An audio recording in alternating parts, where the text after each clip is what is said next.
Talofa, malo lava soifua. Wa mai outou.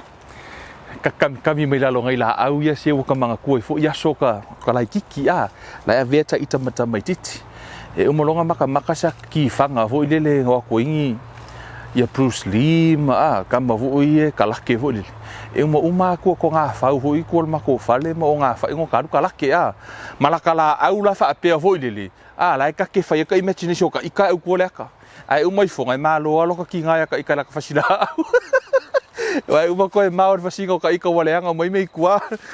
Ia fatalo fatuai. Ile swafa man mano Yesu Keriso. Ile pa ia man malu se tato. Atunu o mafuta mai. Ia au na le tu auto fa tu ale ngata fo ileo tinama tama matua. Se wa koe kaulo ka mafo fo nga yaso ilo taola tup wai. Ono le tulanga lo ile soifuanga. Le tātou sāwa linga whaaleanganga. Ono le tātou tala noa i le tupu whaaleanganga. Tala polufo mai no o tamaititi, sa o whaia winga whaatamaititi. Lono winga. E ei winga whaatamaititi. E au ono tātou malama o a winga ia. Ona e feso o tai lava le winga whaatamaititi i le tino. Lona nātura. Ma le tamaititi fo i whaaleanganga. I le tupu whaaleanganga. O manana tātou tala noa i le pepe whaaleanganga ma nā tura o le pepe. Pea no tala noa i o le pepe. O le taimi lava te whao ina mai ai se mea ta alo mai le pepe e tangi. Ma tangi o le pepe. O le pepe foi. E ignorant. O le alava le mea tau to ele tamai titi pe atu tolu. O le mea lava tau ilono iafo ilona lima e tango tu ilono ngutu. Right? Sa o tala noa i fo le tātou ma tā upuna se ima vai atu nei. Ai o le o tātou wo o mai le afiafi nei le la tātou tala no i le isi la asanga le la tātou tala noa i le tamaititi whaaleanganga childhood stage e le aisi so tātou skipia le principal lea so o seisi lava whanau mai avea mua ma pepe se ia o na avea ma tamaititi le la tātou tala no i le afiafi nei i le tamaititi malona natura le la tātou tala noa i le childhood stage po o le tamaititi whaaleanganga tu so laua tupu mo lalana whawhanga le pio mio le tātou tanoa le solua le laua tupu mai le laua avea nei ma tamaititi le o tamaititi whaaleanganga la fu i tanoa tu spa ia le feso le wha ai tātou te le io e ao ono pio tātou main text le tātou te e tātou te taula e le tātou aua onga e pe te lo te mu te faitau o le alo wa ele la var fai kangor kusi le wa ko kikia o pai postadi umala fai ka wot kusi le ai faitau e fowa me tatu te ai amen fe mai le fe upe valu fo mai o le melea o feta lai mai ai o ia na fio wa o ia ilunga o le efeso e fale faitau fe upe valu ilunga mana tai fa tanga tau i le ta feanga wana fo ina fo I mea lofa I tangata o ana mea lofa sutasi na ia tu ina mai fo I nisi e fai ma apostolo o nisi fo I e fai ma perfetta o isi fo I e fola le tala le lei o isi fo I e fai ma leo atoa ma o ina ia faa atoa ina ai le au pa ia la tau te fai ai le ngā luenga au auna ia atina ai le tino o Keriso o le ale winga o le ale ngā luenga ma le mata fai o ia lau vaenga i o perfetta ma fai a onga ma fai evangalia ma fai fe au ma le au Whamere whai upo e sfurma lua ina ia faa atoa ina ai le au pa ia. La tau te whai ele ngā ruenga au auna ia atina ai le tino o Keriso. O le whai fe au e le o se tūlanga. It's not a position. It's a function. Wha pēnā fo te whai evangalia. It's not a position. It's a function. Po o se mata whai oi. E le o se tūlanga, e le o se CEO. Amen. Pena fo ila le faya onga ma mele nei ele o se tūlanga o le ngā luenga na tu ina tu te o fai ya atu mai le tino me fo lele alu e salu le fale ko kusale le ya pe atu le tino o le ngā luenga amen ele o se tūlanga ele fa pe faya onga la ngaka faya onga no o le ngā luenga te alu fatino ala fo ye isi mela te alu fai but that's not the only thing right e pe o lau ngā luenga I tu tonu le tino Keriso o le ngā luenga whaafai fe au la, e le o se tūlanga fo I lele, o se o se ngā luenga, po o se function. Pula ia ngā o le function. Amen. Sutolu. Se ia tātou o atu I tātou umalawa, ma le loto ngatasi I le whaatua tua, ma le iloa le lei o le alo le atua, ina ia whai matangata matua. Ia ho'o I le fua o le ua matua, e tatau matumu o ke riso. Ina ia ho'o I le fua o le ua matua. This will continue until we all come to such unity in our faith and knowledge of God's Son, that we will be mature in the law, measuring up to the full and a complete standard of Christ. In ia o lesi translation I say in no perfect in Christ. O tātou I loa, there's no one is perfect. O le winga o le upu perfect tonu tu spa ia o le afoi. O le fully develop. Po le atoa lea whapio le tamaititi e ao ona atoa nono winga ia whanau a ia matua. E le eise met e le atoa tamaititi ai ngata ia le pepe. Amen. Ina ia tupu. Ina ia tupu. Ina ia fua o le ua matua e tatau ma le tumu o ke riso. E ao lava ona tupu ia whapio ona matua. Amen. Ia lana whanau I le asolua. A le wo mai ngei lewa ka mai kiki. Ia la kakala ngoi wingol ka mai kiki. Ia male sifo ila asanga leo la whalenga mai. Ina ia le toe tamani ini. Amen. So mai ina ia le toe tamani ini I tātou o loo whela fo ina e pei o peau ma wheawea ina I matangi umalawa o mata upu I le pepelo o tangata I tonga whiti leanga ua saunia e whaasese ai. Ina ia le toe whai matamaititi. Awana I e ngata I le pepe, e sau fo I o matamaititi. Awala ane e ngata le tamaititi. I ho o ai le matua. A o le fiafide nei, pe o le alala a tātou wha mamafa la whai upure sumar wha. Ina ia le toe tamani ini I tātou, o loo whela fo ina e pei o pehau, ma whea ina I matangi o malawa o mataha upu I le pepelo tangata, I tonga whiti leanga, ua sau nia e whaase hai. A ia mio wha maoni, I le alofa, ia tutupu. I tātou ia te ia I mea uma, o le ulu lava ia, o ia foi o ke riso. Te iloa e ao ona tupu le tino. Wewa aise tangata foi lele, e tupu le tu tamatau, ai le tupu le tu anga vali. Pe kupu lima, ai le kupu vai. Amen. E te tau ona tupu umaratino ke riso. Amen. Le ngata e tupu I le alofa, e tupu I le wha maoni, e tupu le anga le lei, e tupu I mea alofa le anga pa ia. O mata upu umala, whamai au ina tātou tupu I vaenga uma, te iloa, walue. Telefoni so I lātou, e vai le fōma, ia, whate ta inga. E vai le fōma, e o tu lo tui o lātou toto. Lai le mai lai mo wai o lātou tino, a kua le koko.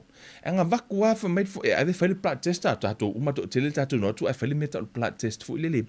Matu le fōmai, whamai le fōmai, e te tau ona ai o le mea ai lea a, o lo tina, masanina lo tina vai le fōmai, o lo tina lai vai lo na toto.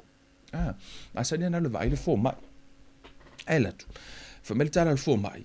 E a foi o lei ai I mo mio vitamini e misi tono lo toto lono nge te tauna ai o mea ai ia kango mai le lisi o mea ai ai so tina gaming ia tu sala e fua lava le la foi lana mea ai I vaenga la sia ki ko ngala misi ko ngor koko mai le la misi le vitamin WDF to tono lo toto I kango manga o mea o la vitamini le o mea ai la I tauna ai ese ona foi o la mana o mea le develop le na foi vaenga o le mea la na wala inga kaule le lo fa alongo ko mama o ke lo fa alongo e manga o mea o le vitamini la we invite for ma e vatuni e ye nisi o vaenga o la lava te ola a ye nisi o vaenga o lo tino po nisi o vaenga o lo toto po vaenga mana o mia fa pena fo ila atono na e ola fa le nganga o nga nisi ka mai meanga mana o mia singa vai ka mingi fo ne fiafi toya nisi o vaenga ia healthy le mea ai fa le nganga te tau mafai amen fo mai la yo foi upus fo mo le ono e mai a te ia o na tupu o le tino umalava o lo o whaatatauina ma whaaso o ina I ua umalava e fesoa e fesoasoani i ai, e tusa mana ngā ruenga i le fua o i tu tino taitasi. Ia hiu ina atina hae le tino e ia i le alofa. Amen. Ia whaapea o nā atina ina le tino i le alofa. O le, la tātou tatanora le fiafile ne, i winga o le tamaititi. Na whanau le aso lua. Ai o mea ngai mawhakau ua ua kamakiki. Amen. Ia, iskama o kukama. Amen. Au mai pe kukama i kaku whanga. Ke lo pei au ke lo e kanga kasa mo i ngoi a kukama. Le la asui kako i ngoi la fiafingi kako wha i ngoi a whangpau. Mai e whangpau. O ke rei wha alongo ska kako i ngoi a whangpau. Ok, tu sala. O whangpau, sa miki ke whangpau. E se le wha ali o whangpau i nau sa e winga wha tamiti. Wha whangpau le susu. Wa matala na matua whangpau. O matua la whangpau. O lea laua. O winga la ia te wa aia. Ili tamaititi. O le unsteadiness. Right? E te wa ai i winga o le tamaititi. O winga le mau tutu. Right? O aso la. Sa o matou fale le matou la inga masa makusanga i mo ka mai malaenga sa ilu mo fole ainga e fai la ka pipa i male voti fai la ka pipa i male voti o asola fai fa atonu o elo tinai san vai saka e fai mo le saka menga ngi o asola ko sai e fo e kuro fa o le saka fo i le ala uva i o kunga o la po le ale kai mi po ka far ke mi nga ala pa o mal polo voti ke lor ka kousaka kusa e ke minga pula foko se fulu pe se fulu ko lo kausanga or ka kousaka kusa saka mapa ule si afor saka fo nga umaka ai ko pelor fa velanga sia langa lawo fai le voti po la vo fai la ka pira nga kai mia so na taimi tu se e na wa i lo to e isi me fo ile ele ma fai ona o mautu e fai se me tasi ile winga fata kusala ai ko sa kana fia le fa li fua ole a pulu o fa ile i vela o sa nga uma vola ia nga ai o kele la sia fia ai a malo i maka wa fo mo pi ko ai pa le winga tamai titi nga o aka wa nga fo sa e fa ia fo ila so a mo le vela sa kai mo la ka pi ele mas so ka ko o All Blacks anyways o le winga la tamai titi ele mautonu. Amen. Ele mautonu e te le wha mo ina i se ngā ruenga. Amen. E iai ana tama i mea e te wha mo ina tamiti. E te le wha mo i se ngā ruenga te le peke. Tali tonu ina tamiti se ngā ruenga. Amen. O le mau tutu ia. Wha alongo se tala se tasi au nā lea tua wha matala. Wha mai le aso na wha to avala au lia i ana ia i te tonu o se tasi o ngā ruenga. Ua maliu le whai au. Ma liur fai fe au wala au lia au na le tua e la to ia la fai fe au fo o fai fe au fo le watu me o le taimi lava na watu ai ka ngaka le kalesia le lofi me o ngaka le kalesia fai ala ko polo misi ka tap le shoulder fai fe au lo le lima au ke pole o le lava le me ke manga o ai we are here for you ma u mo ko lu fa pe wa ka fai polo misi fai fe au yo okay tasi le masina alu lua le masina se o ana fiu fai au so po feme o ye tanga ta so sonni o le kele o polo misina fai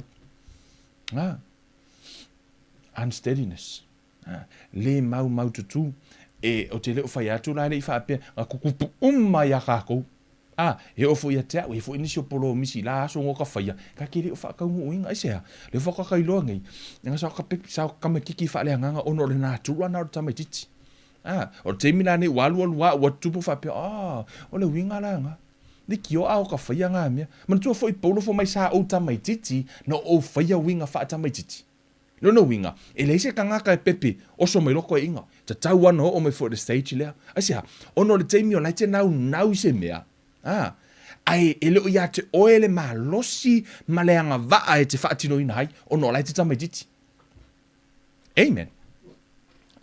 Ole natura na tama titi, ole si natura ole tama titi.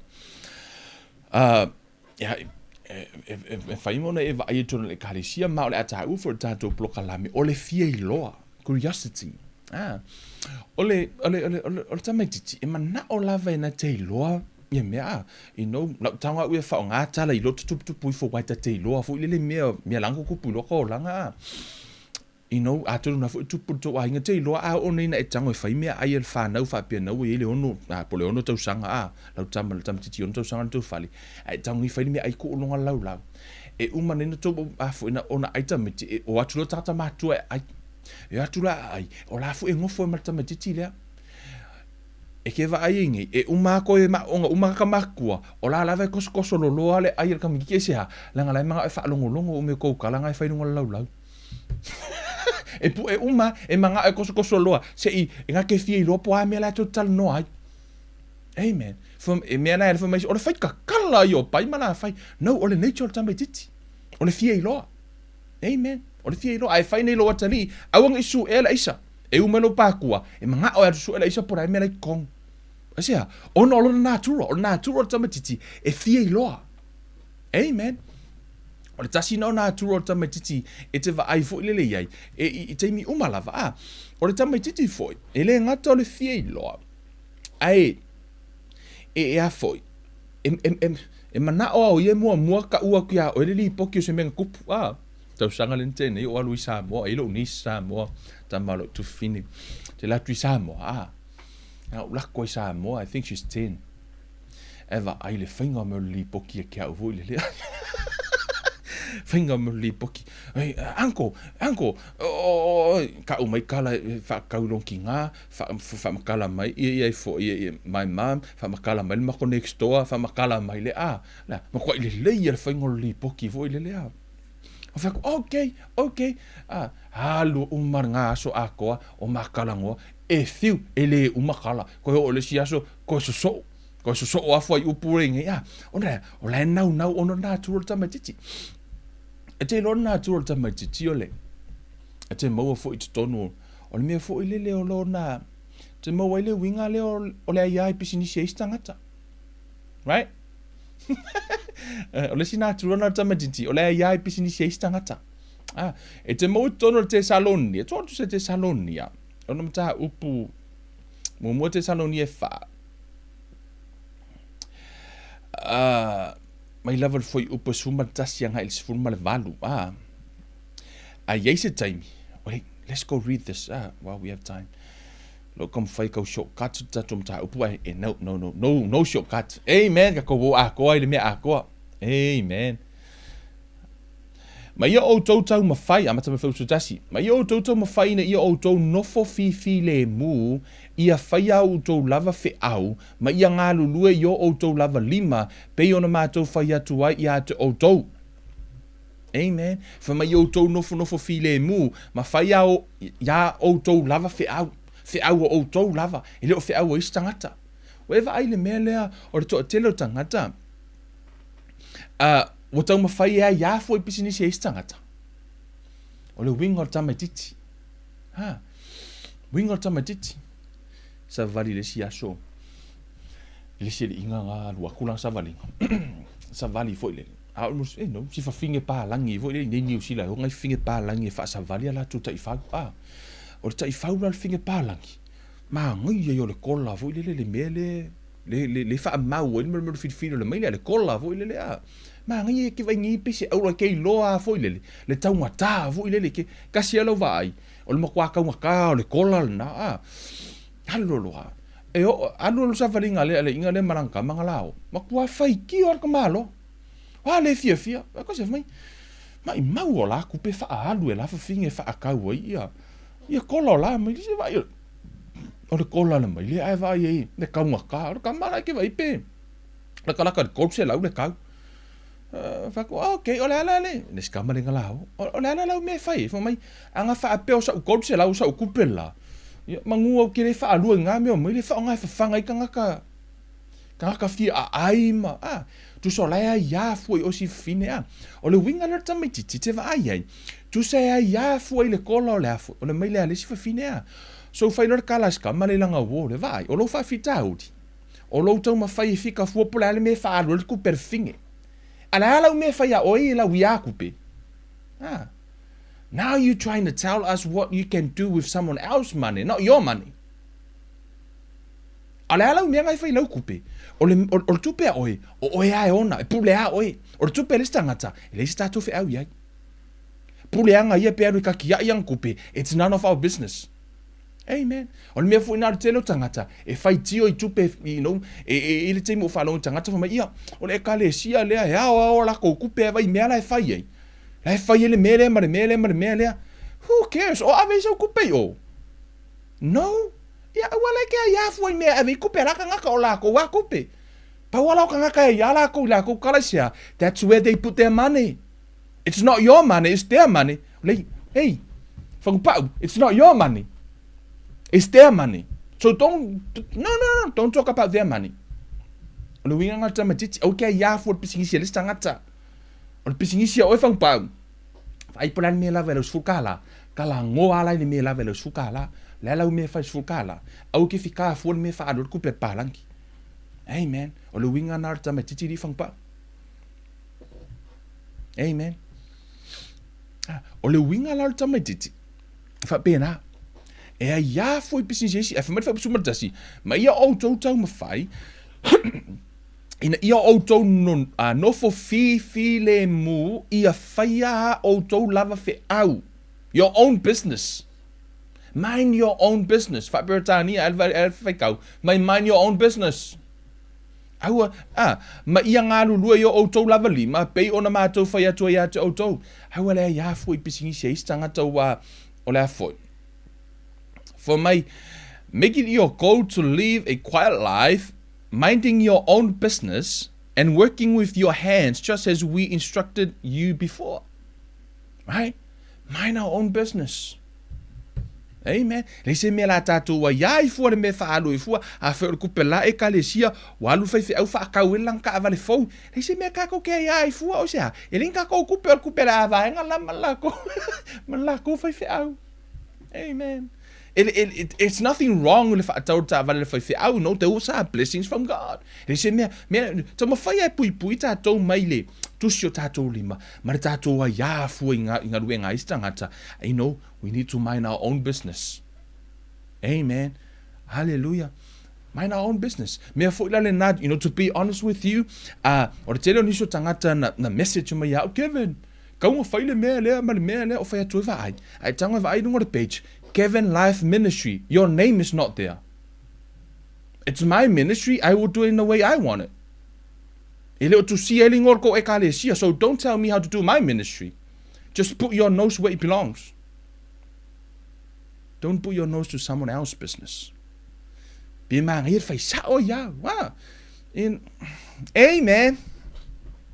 Smile la. O le winga la utala. Afo. Pui ai tātou. O winga yo tamaiti. E tau mawhai e ia fo business eisi. Amen. Let's move on. Amen. O lesi nā tua tamaititi.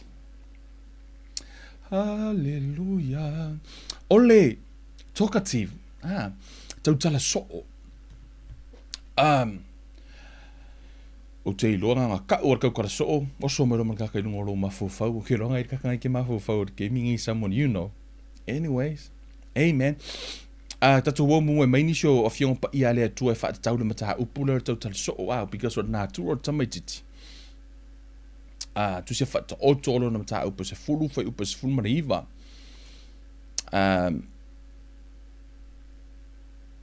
fai mai o le tele o upu ele onge sori tu la fono ai o le o ta o fiona laungutu o le tangata poto lea. Fa mai o le tele o upu e leonge soli tu la fono ai. O le tele o au tala e fai, po le tele o lo tau tala, po le tele o tau tala o whangupau. O lala i o le telefo no le ava noa e anga sala i whangupau i anga tala la e fai. Amen. Mea nai ala ni fwoi mai la i o le ta ofi o na laungutu o le tangata poto lea. Tangata ta ofi o na laungutu fwoi tangata poto. Amen. Tato o le si fai upu, o tu si fai la unga o na mata upu e lima. Fai la unga o na mata upu e lima, fai upu e tolu. Fai mai, a wā o le tele o mea e fai e tupu ai le miti, o le tele fo yo upu, e ilo ai le leo le vale. Awa o le tele o mea e fai e tupu ai le miti, o le tele foi o upu, e iloa ai le leo o le vale. O le wingo le tamaititi, tau tala so, tokati. O le,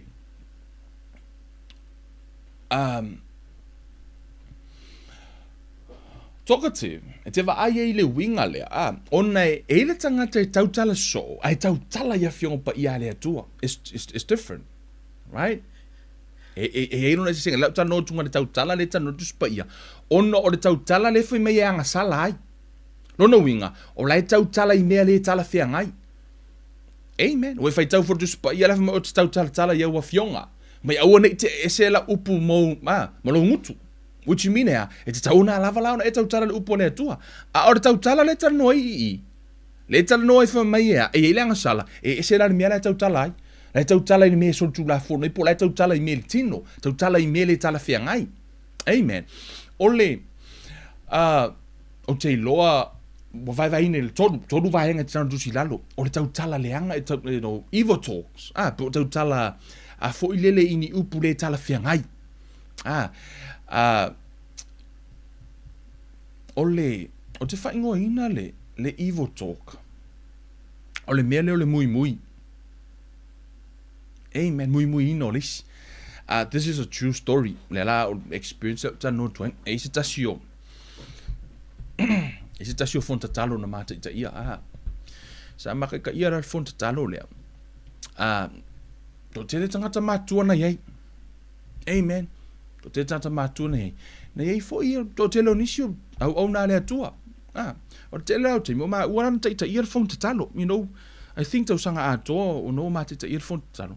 E umarol fonta talo, o fatun mato aina, fak umarol fonka kalo kao ese. Umar fonka kalo kao ese. You know, I always say that. Tu sanga umar fonta talo mai o, po alava ni stala e toi munu, fatun todo tau ese. Ono pe lua fonta talo mua no fai, ono e faisina matua tangata, o te ilo fo inisio mata mai. Le foko ala ko ilo ngile winga ngare, inga fai mo olu ese. Ono le tele o teimi, ko se foko ha maka kalo kwa maka ukia le pao al fonka kalo. Ai umai foloa, ai va ile kala ngoa I anga iska ngaka. Kuso umai fonga le se fonga kala o fai ka kala.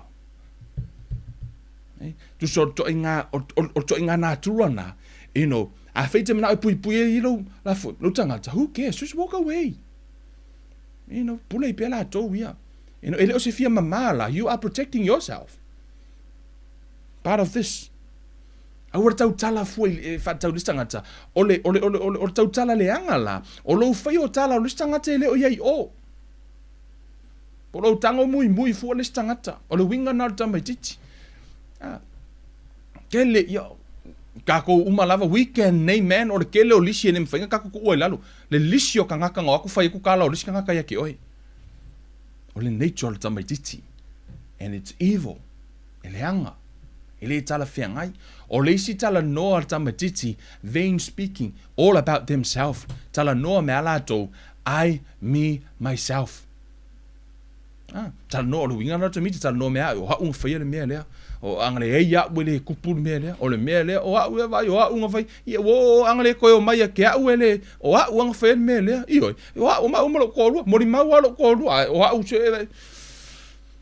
Winga o tamatiti. Amen. Hallelujah. Ma atamai. Tato o tusi a Efeso. O le si wingo tamaititi. Fa maulalo. O le foolish speaking. Ia po le tautala. Valea.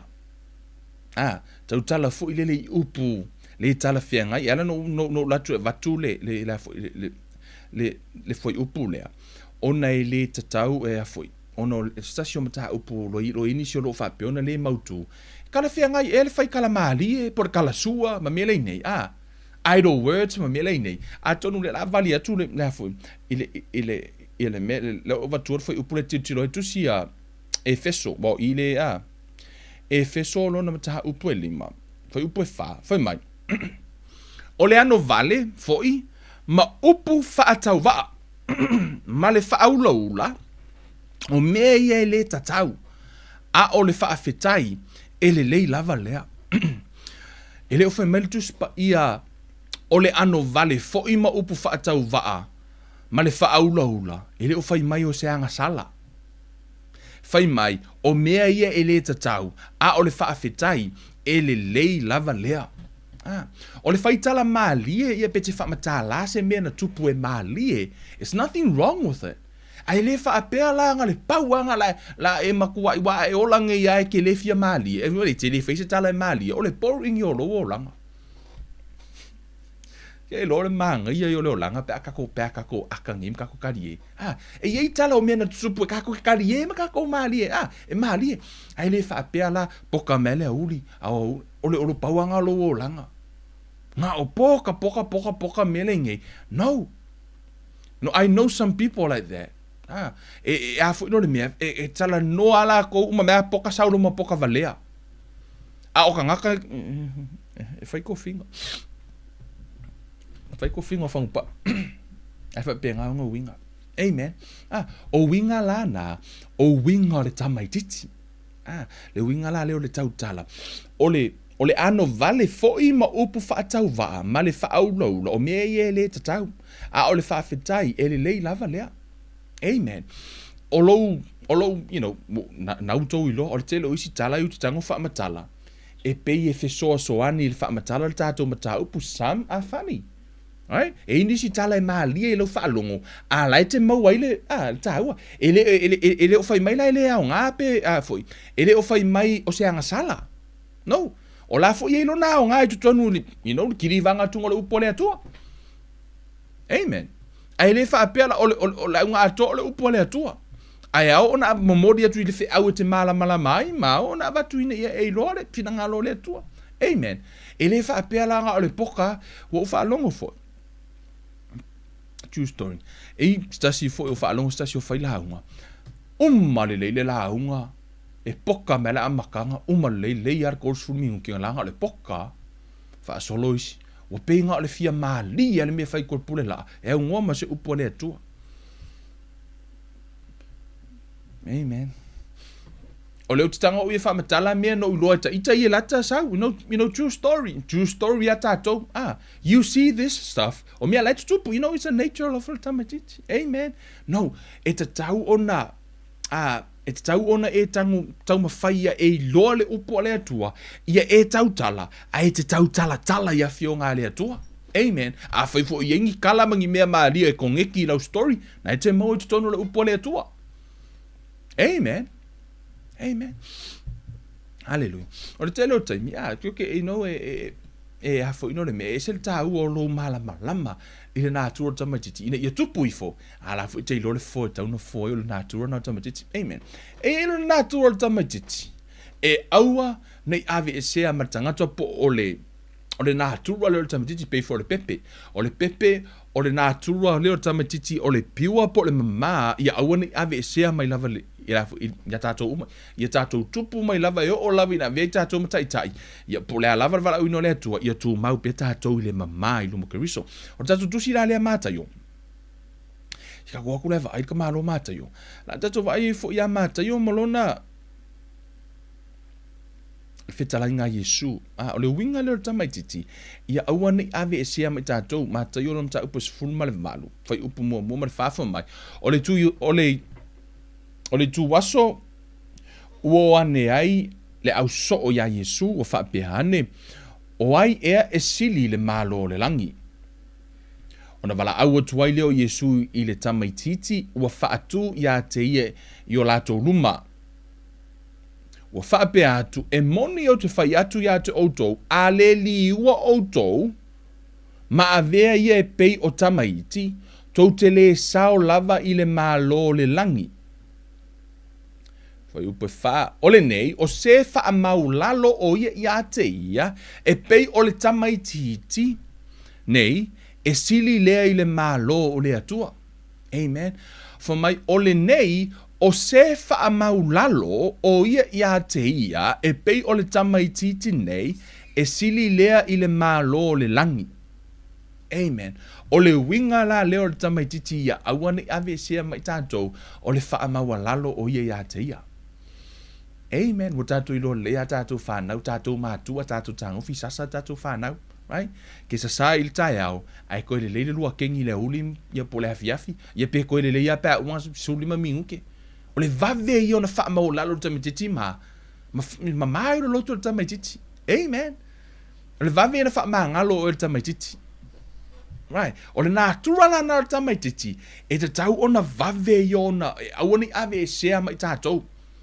Amen. A whai o le upua le atua, le mafua anga e alai, ona whawhanga o tātou anganga i o tātou tupu, whaale anganga ma ia ato o tolo tātou tupu. E te tau fo ilano tātou i lopo, le ale fina ngalo o le atua, mo i tātou. A leo o whai mele fina ngalo o le atua, o le winga leo o tamaititi, awani ave sea, o le loto wha maulalo. Amen. Tātou umalava. E o lava fo ia Kevin, malama tai au, tau fo ina wha maulalo Kevin ia. O afo i mea tupu. Amen.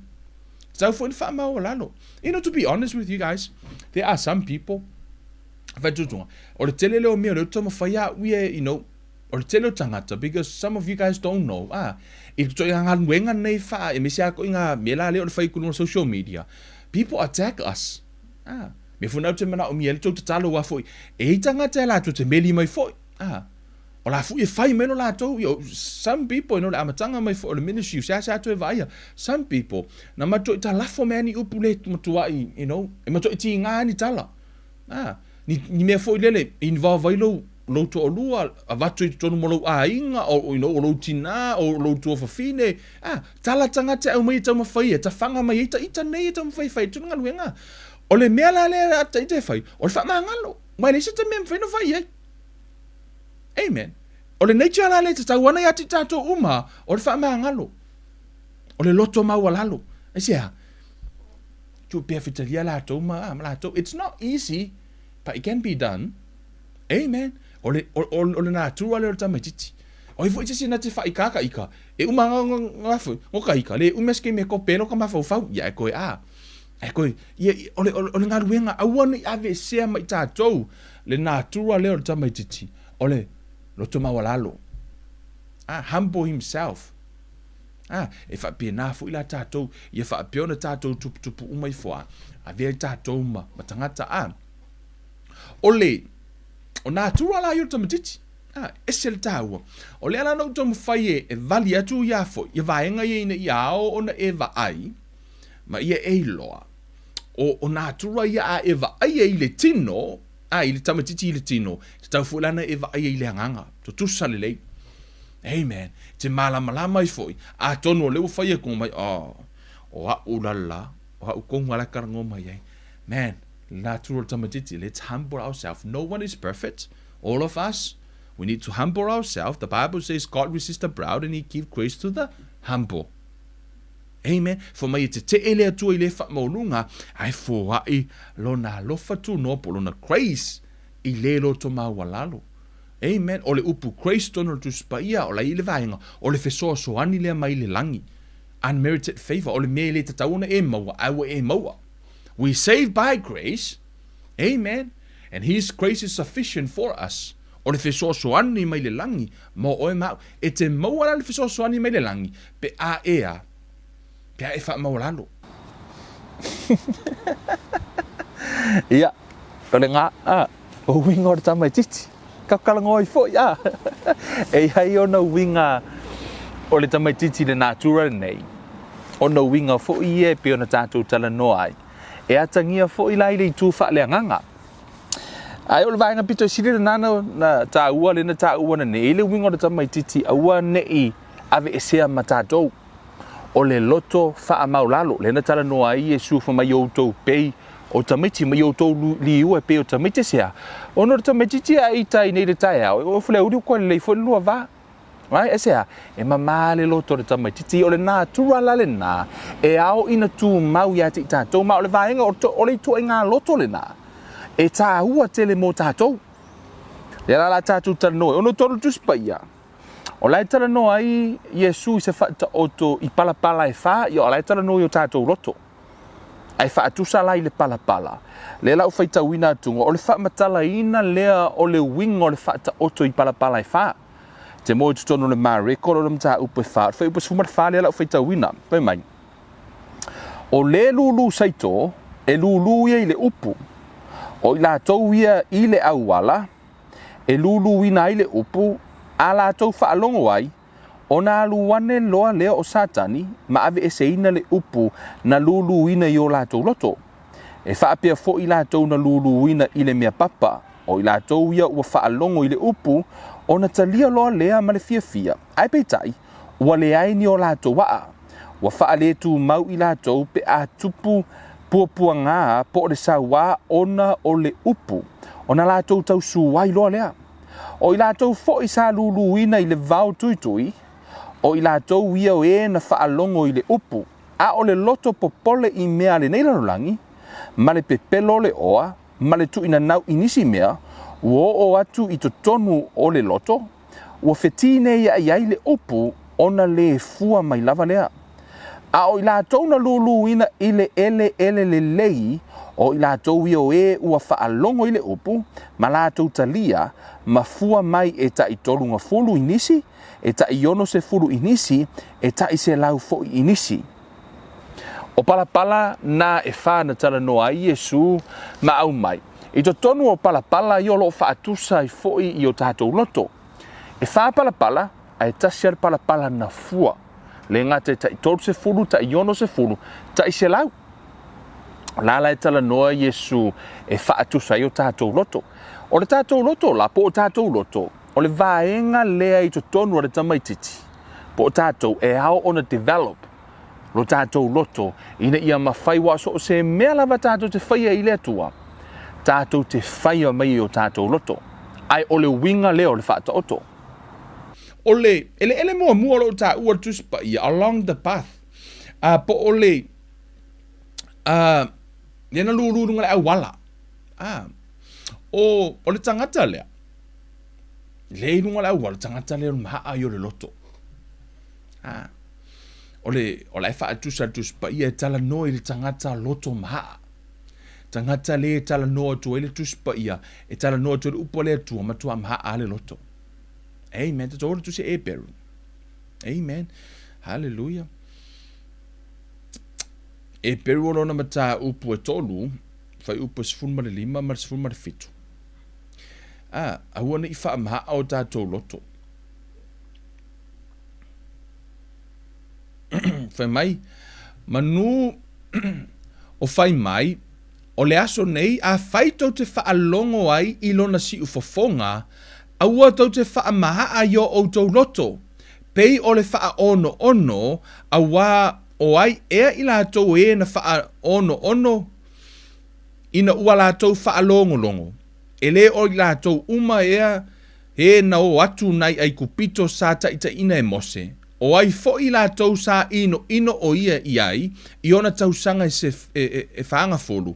E le o i la tau ea, e na anga sala, sa otio i la tau i tino, sa otio la tau tino i le vau. O le tala no i lau Israelu, o i la tau o e, na wha maha o la tau loto. O i la tau ia, o e vale tana kaka fo i le kalango koe le upo le atua, oh, whatever. Tama fo le te whai atu, you know, wha mele upo le atua e whapem, oh, whatever. Do you know, when you say whatever to the word of God, that's a stinky attitude toward God. Amen. A whai whapenalo tātou wa ai le fiong pa ia le atua, ma le upo le atua. Let me tell you something. Man, matua I think to God, man, that's really stinky attitude toward God. Te awhai atu, you know, whatever. Tangata lātou te tau whaatau whaahina, pe whaamaha o lātou loto i le upua le atua.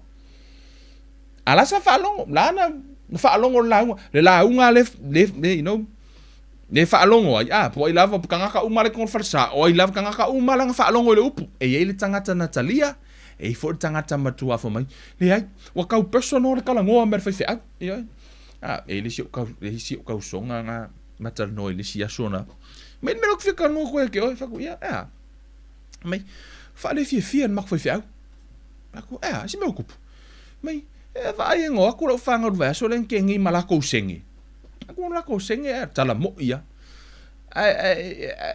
ela ikila sengi se fanga nga ave mo me siliva ai ma ke aku ma ke le loku ai kala ngo ma fe au foi le fai mai sao aku fa no pe ko kala ngo ma ya ma ko le kausi you know Fai aku ia mera ngaluenga le tua ma. Kusa wakala ngoa mer kangaka. Wa makan kala ngoa mai kangaka. O fai aku. Au ia kala ngoa fe fe au. E kala ngoa ngo fo. E kala ngoa kangaka. Mai nei, wakau fa kau malau ngai ke au. Fatu e se mea na tala no mai fe fe au te lo ai sao. Sai tu no tu spaya. Your true story ya. Me tala shoot tau so. Mai ia ola kongo ola kala ngoa mai upo le tu au kai kunga. Pe ola ngai ke pe fa kau mai ke au. Fatu mela na ta o loto ma. A fa tonu upo le tua. Pole a lava le motive le tala na fai le fai fe au. I don't care. It's in the Bible. A fa na fa tala tu spaya. Humble yourself. A fa na tala non fai fe au ye me fa mo lunga ma mele nei. Na tala non si mai tonu tu spaya mele nei. You know, ola tala no mai. A mai langa wakala ngoa marka ngaka o fa aku. E la me ka vai. A ese umaka ngaka kala ngoa fe au i mo ngofo. No, the word of God is for people. Au le telo taimi. O tamu fai tanga ata no atu fai au mai. Pe au wakau kala ngoa mar fai au o boe wakau fa le kingo mar kala ngoa fai au. No. A tono nai alu watu. It's a meat. Wa amata ona tau mafa le upu. Ele o mafai la e lo tangata ona. Ele o lo malo si fa le nganga ile me mafai ona eta dia ina le me na ufai sini mafa. Amen. O la lava sa ol fai ngol launga ia. Ai ono lea. Ele already lo loto. Ele i matua le loto. Ena te talia ina le upu lau fai mai esea. Ele o le matua fa le nganga ile tūlanga le na. Amen. Te mine isi fai fe au mai si ona le tua. Yes, pastor, preach it, preach. Amen. You know, but that's the truth. Amen. We need to grow. Amen. For me la ia, auto fa alongo le upu le tua. Au ale fa ma auto loto. Let me tell you something. O te le usaulunga ia fa maliese tangata. No. Amen. I'm only here to serve Jesus and please him. That's it. Amen. I'm here to serve God, to serve you. I'm serving. Pa ola unga wenga le fai, I am willingly do it. O leo te whaia mola unfia au auna ia te autosia, o te nau e te mana o e wha malia Yesu, o te mana o te molu atu to tonu ole afo te latu lange wha pia mai le atua, hi son, well done. Au kere manga o ke laa kurunga e wha pia mai le atua, what you have done. E le ama sau mea ngawhai wake awa e sau le sau mea ngawhai. Amen. Te mana o te wha alongo, well done. Amen. So, e nisi te mi fai tui puro kalami, a tonu matua ile tala fia ngai ia te oi mai, o kire koe makamaka le live Kevin, langa, o le sia me kalango mai, Kevin. Hey, the Bible says, let's humble ourselves. Amen. The good thing is, because I don't know you personally, so I have nothing against you. Amen. E lei ma se meu te ita ia te oi, pa te si mea, lei o le atu tala noa ui le upo le atua. Amen. Hallelujah. Some smile. Tau heavy tatum tau pnefiafi because we need to grow. Amen. Awana ingata ile pepe ai tatou iPhone. Au ale fa ma au tatou roto formula na fionga. Au tatou fa longo lo lana upu. Ya. Awana fa ma au tatou roto peyo le aua Israelu. Fa ma au la roto fa se futa usanga fa ma au roto. Lai ma se sinau. Asia ma au la loto fa pena fu tatou. A fa ma au tatou loto ile tua. Awangi fa pe ka ko ke maua langi. Awana i maua lauta mo enga. Don't waste le afu. Le nei taimi a toa na adu ile lotu. Fa o ngā tatau. Ia ha oa o ina maua o ile nganga o au. Hey man, asia, check your heart.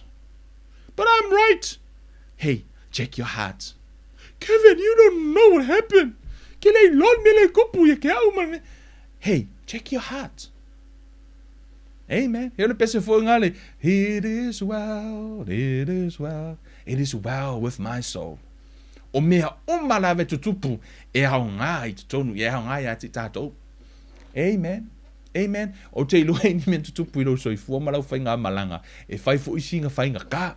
Amen. Ai haunga mo lo loto. Amen. O lesi palapala lai tutonu ole. Tuspai ole mena pa uele fatu. On a rocky place. Ia po ena pesa pa uile I mo me luno le papa. Ole ta ua ia. Ona ole vaenga le fa mai sa ola. Mai na ola. Ai lai titi al palapala. Mai lai no oso le la ua vela sia. Le mai lai ngoko pe lo la ia. O tangata lea. E fa alongo ile upu. e tu sai ele o se faith ai emotion kamala le ke va ai fa longo lo le upu oh lord kangiro o te o fa tu sel tanga tai ele e pe emotional ala to wi me uma o ska mai kala ma kang hey o te o fa tu te fa pe ele anga le tanga emotional no pa ele tanga emotional e tangi no wa fa longo le upu ai no o tutupu la me no langa ele ola le upu ala sa tangi ngaka lia le keimi nga bako le upu mai sa ole le oi Kevin sa ole le fai au le ngo fa longo ai o a u la vale ngaka ngo mai le fai au le tua o fa longo i le upu ska mai keimi nga le ai e nga tupua ko e pelo le upu na tangata la na le tano tu spa ia na pa u lungo le papa amen tangata ya emotional hero pea utango i fa ufa pena an emotional hero Natalia le upu makua i fia ma le oli wa maua le upu kang yes I believe that yes Lord I believe that ele fai ngi monge le mea ali it's not about goosebump no amen it's by faith amen by faith amen sometimes people preach the word fia goosebump le ki fa longo le upu mele ne no goosebump and faith is two different things. Amen. Hallelujah. Oh, let's see. Amen. Let's go to the word. Amen. Hebrew 10. Ole tu si a e peru. Ono nam ta upu e se fulu. E pe tolu lima mal tolu ono.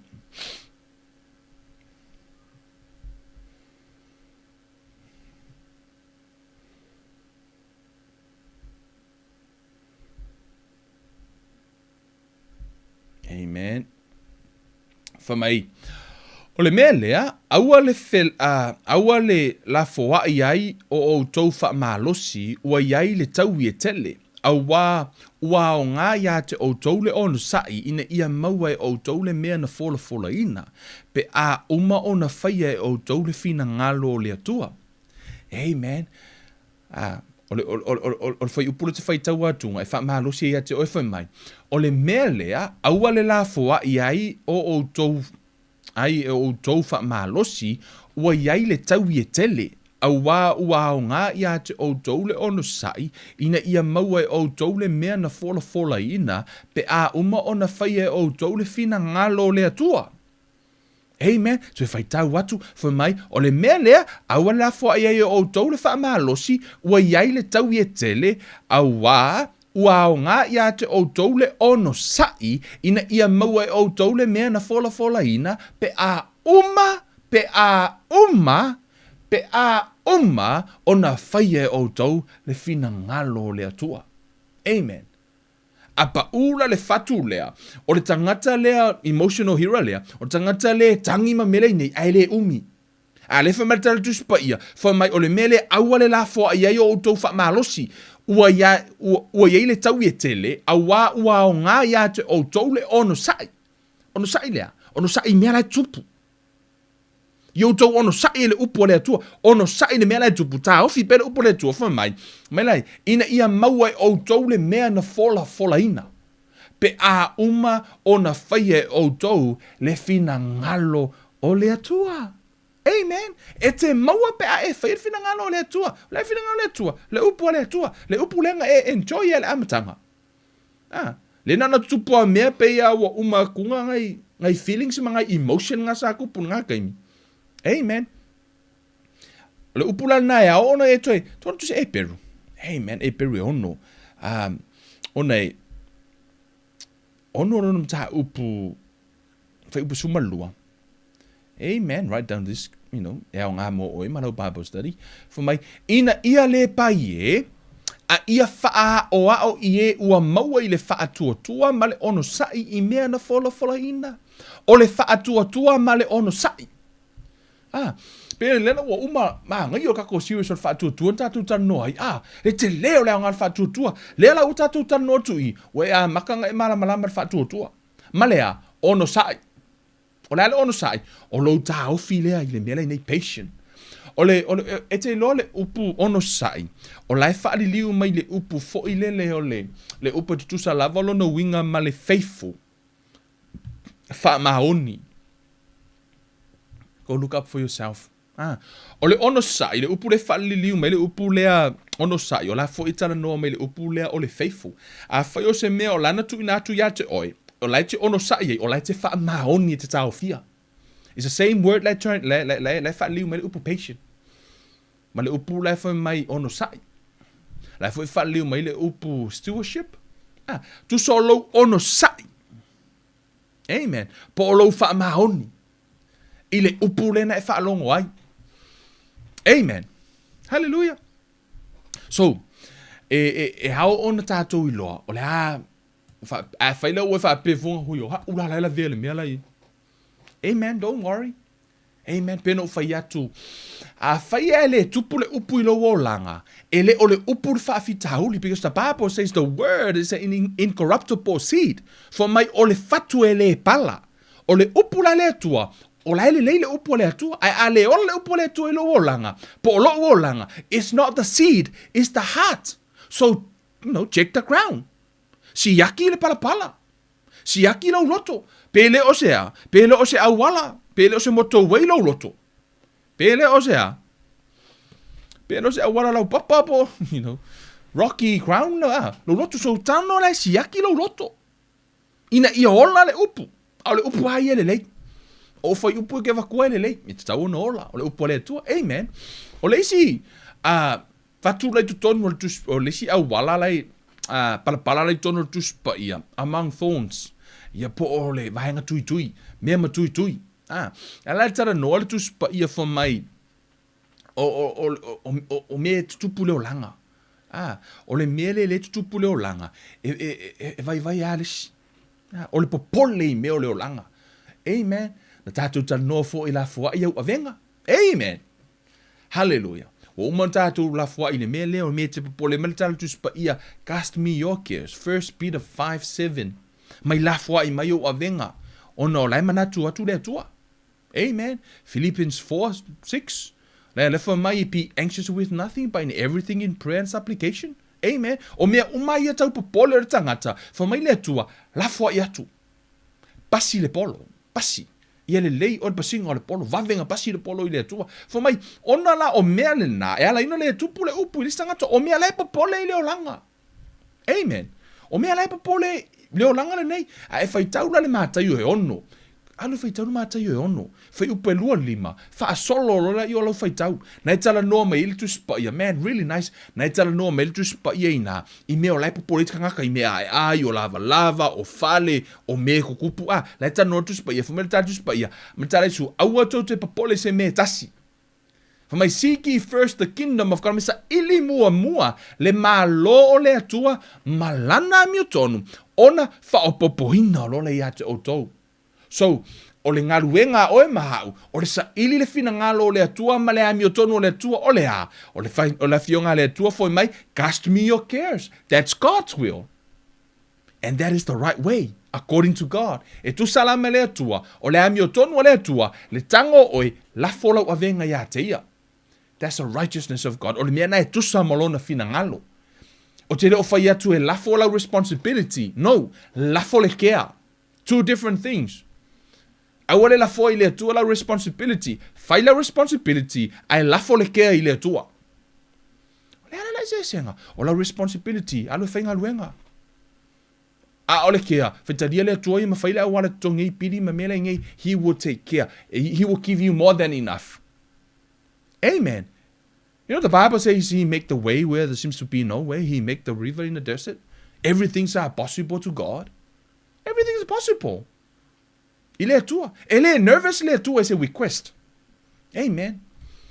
Ai le o mafai, mana yo le tala, o fai tau I tu singa ta malo ino ya John Wesley. Yohane Wesley. No fai tau, we are limiting God by our prayer life. For mai, wa tātou tau fia, but wa tātou whaangata ina le ngalue o mai o le atua, I le tātou wola tatalo. Ele o la fua ia tātou avenga. I le atua. O ame le tutupu yo tātou o langa, yo tātou loto, whaapea tātou te mwhaia. So o le tātou te hold on to our worries. Wa tātou tāofi o fia la le atua.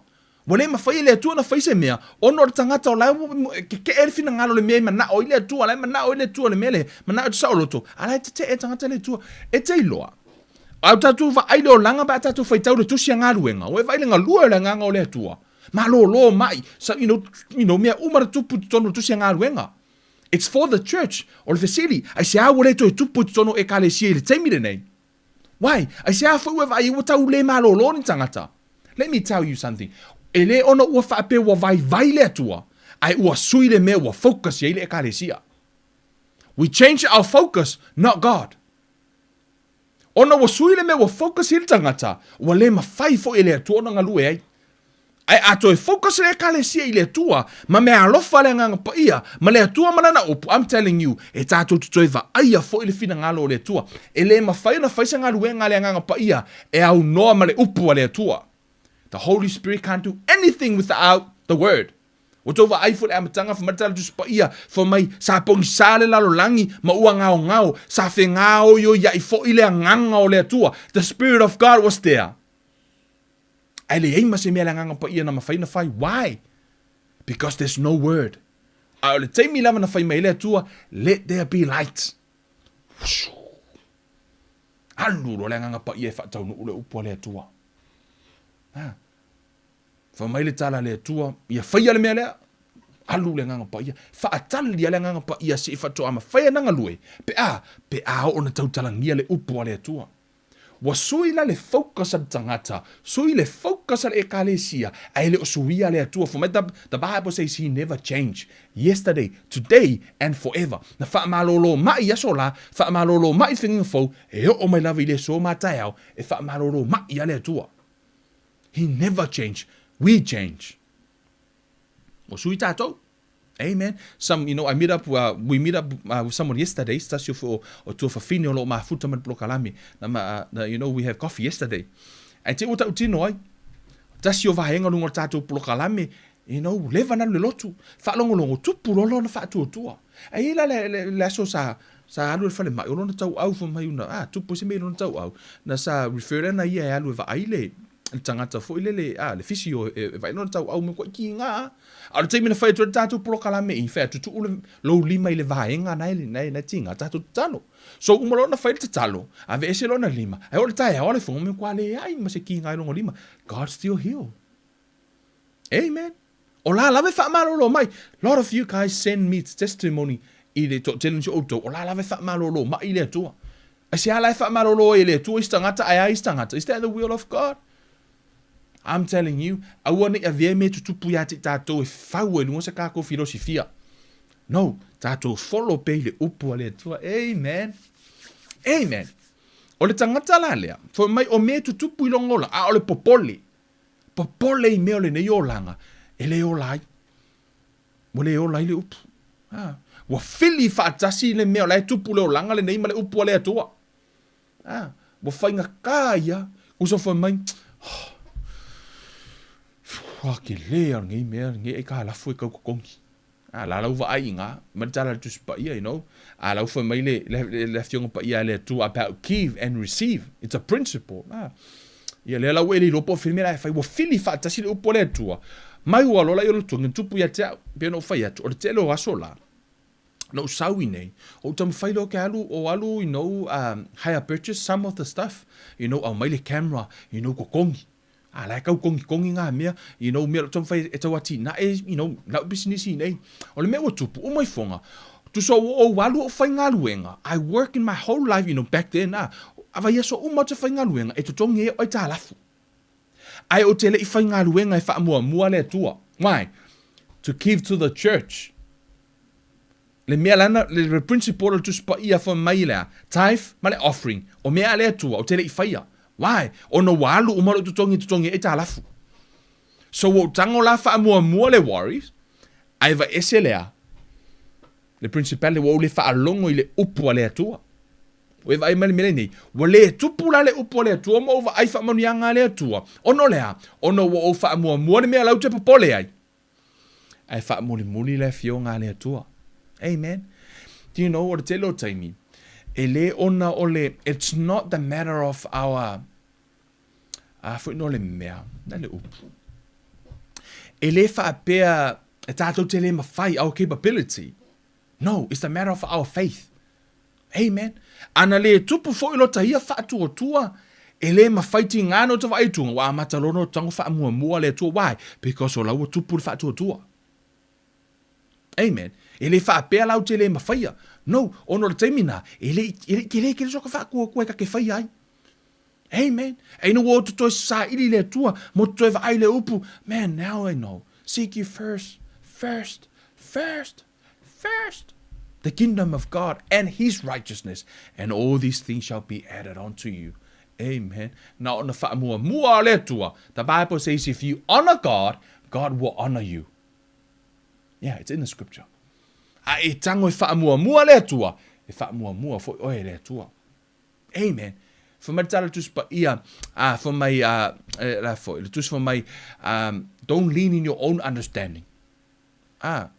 For my trust in the Lord with all of your heart, don't lean on your own understanding. In all your ways, acknowledge him. Ye e whailoa lea tua I yo wala uma. Amen. So, ole, e tā wala loto. Amen. Aua te popole. Man, ole loto la nā leipa ulea, thorn. Ye pe o mea matui. Ole isi la loto le tutono le tuspa ia. Man, ole loto lea lo te iloa iai lava tātou ia mafuta mai. O outou umai to te mafuta mai. Ole good crown. O outou ole ele le lei. Amen. Ole pala le lei outou. Amen. Yeah, I know. O te iloa langa o outou ele lei. Amen. Ka ke le lei uma. Sa orkala le si o ka sengi nga fai le si nga wo o nga mai shh. La o ka manga masang yang ka ngo fasirong ko olwa. La kulo la ia la fen mo pidi ki fai le si o ka sengi nga mai shh. O ki fia kamale nga ke le lei.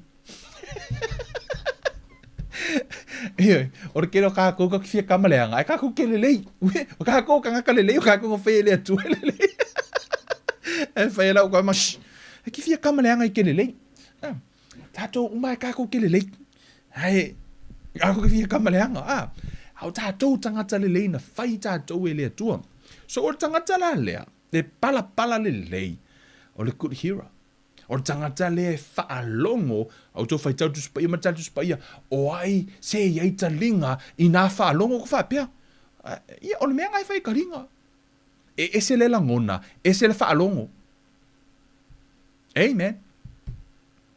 For me o se o yele talinga I nā whaalongo ia. Lona winga, e mawhaina e o talinga, ai te le whaalongo. Te maua lai tamaiti. Amen. Aua le pisa. Kusua la lava ke wala auka o le pisa. O la lava e pisa. E sea, o lai langona mai oi. Ai le whaalongo.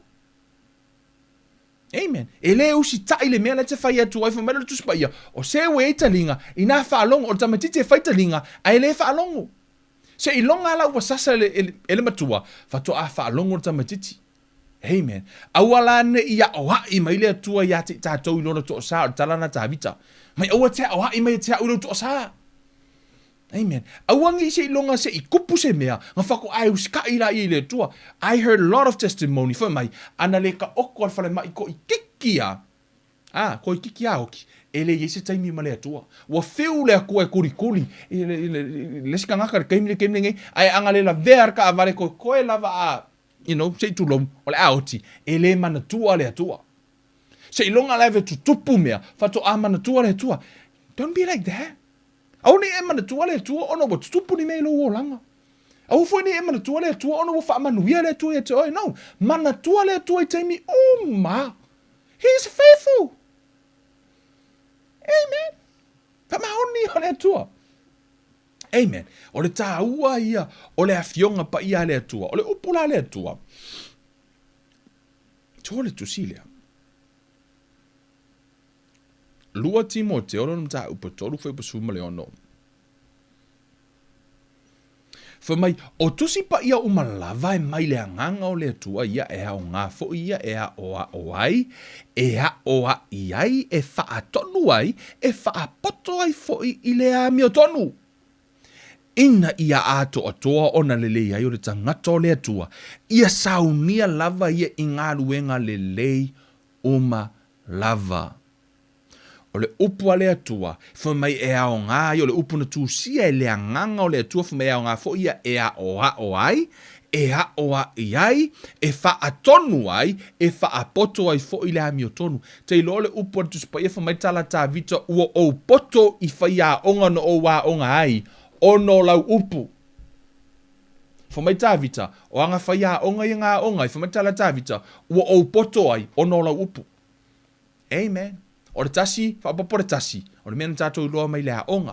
A o le poto mai lea tua. Man, wisdom. Amen. That's another level. Amen. Mai lo tala tawita, wa o poto I whai a onga no o wā onga ai, o no lau upu. Te loa ai kango skaki le upu a lea tua, e ke poko. Kako kako ke poko. Amen. Kusala pele isau degree manga maumia, ele I whai sa degree a ka vika. Maka ngaka ia nga whaia mai merenge, no. Ine ingi nako degree. Amen. Ana, na wha maunu tō vai whaia tāvita. Ele I whaapea sa ko lengi tāvita I le au tau. Nga whanko am whainengo nga whaato I lalo I ai. Ia kori aka. No, sa ko lengi ele atua I le vao I le ha. Sa ka alanga ngā peli ka pua I le atua. Ma pese ka vika. Anu malanga maaka. Kongi, sa whasi ele urosa. Ma le leonga, o le maaka lava nga sau ka vika fa menga vakula o fo saulo. Ele ai ma se me fe kau ia nga ia, nga alu malanga maaka alu fasi ia koriaka. Kei lo le mena vatu ele tu te oi, ele fa pe ave o mfai fe ona mfai le ona fato ama fai le ona et talo I sisi wa mai. No. E ma fai ole lava le wala nga lu tu ile tu ia te oi. That's the way you can defeat the devil. Amen. Amen. O le lava le wala ngai ko lengi o ele tua. O le wala ngai ki kango ia fa ko ilaro ki Apollo ile upu ale atua. Amen. Ile upu ale atua. Te lo ese lo fia ino o ma wala fiong pa ia ale atua. Ile tusi al mo Yohane a. Na tan noi for my o total vo. Young man, young people. For my your strength would defeat the enemy. For my olo to ma losi e fa ato ilalo ai le o leanga. O fa pea. Longa winga e mawhai ngō whaako I la loar ki a Apollo I lo mahalosi. Yes, e mawhai. How? Upu o le atua, ma le anganga o le atua. E sea, e mafuana tala noi tupulanga tala vou ma tala vou, ono le taimi lea, o le oso songa o le mahalosi. E mawhai e le tamaititi o na alu tala I esu nunga la wala, e mawhai ngā alu, e sea, ono fui o lai mahalosi lo na tino, I le tala le lei. E mawhai ngā alu tala I esu, na tala sefe le tele o nganga. O le tele o taimi, o tupuranga tala vau, o tangata I o lai takere ki Apollo. Whako ai loa ele kamakiki, wa mai mau o markei mirongola, inga ua lima sifuluang kausanga. Whako mai angai loa, o le taimi a toa lava lea, sanga oi ele ti Apollo. Asea, o ngole maa losi lea, e whaato I lalo ai ele tupuranga tala vau le ti Apollo. Nga oi lo ele ki Apollo keiminga, auanga I loa ele kupuranga tala vau, leke le o le ability la ia te ia na vatu ele atua. Ko kusale alu al kamitiki sifuru wongo kausanga I fonka kalo. Ma le alu al kangaka ufiku sifuru kausanga I fonka kalo. Same thing. Tutusa fo ala talo. Tutusa leiru mo le atua. Paula valona ese senga. O tau wha atutu nga tale tangata wa matua. Ele ona wha ape o le pai ye. No. Ona wa sui fo ile maa losi o le tino. I encourage you young people. Serve God now. Fa mai e manatua le atua na whaia oia o e taravou. Taimi nei. Au nai roi le atua le upu. Kei mingai ngai lo ma fau. Se au koe whaalongolongo I pese. Whaalongolongo le upu le atua. Whawhanga lo le ule le ma fau. Ma le anganga le upu le atua isea. Ona ye le taimi e le ma whai lo wa le atua ia te oe. Wa a matanganga ona wa le atua tusalo ma fau ea. E te memorize ina ise foi upu. A le taimi nei le tau so songa le. O lo ma fau. Start to learn the word of God. Encourage yourself to memorize the word of God. Ina ia tutupu ifoni mea, a laua umona register mea nei, tonu ia te oi. Tātou foi te tonu, tātou ainga. Whai tete le mea leo tātou tala noa I lunga o tātou whanau. Kako ka ngofi mui muistangata I lunga o tātou whanau. Te loa lai innocenta maiti. ai a whaalonga meta o le tala noa ia le matua, le tala noa i lista ngata po lai whai kala o lista ngata whaaleanga i lista ngata le ainga i lumo tamaiti. I'm telling you, ona wa amata na register le miana i o lātou mawhau mo lātou tangata. Alai innocent. Tamiti o lai la iti. So we au lana tātou grow i na tātou tupu i whaenga ia. Aua ne ia whaina i tātou. Aua ne ia whaina i tātou wholaunga. Malo lava, malo Jack Morose. Ia, o mo me savalingo nei a fiafi ia na atu ma tu fa malo stino. Ia, male ni fa ta wolo so fo malo loina, fai malo savali. Ia to leni fa leanga. Ko lengi fo fa stino, right? Ia, o le tātou mata upule na ile tamaititi fa leanga. Come as you are, but don't stay as you are. Tauna sui. Ia tupu fa leanga ono le fina ngalo leo le atua mo i tātou. Pepe fa leanga, tamaititi fa leanga, ai au na ave i tātou matangata matua. Tātou toi whelo, elisi tātou plo kalai. Mata minei, a soi fua ia.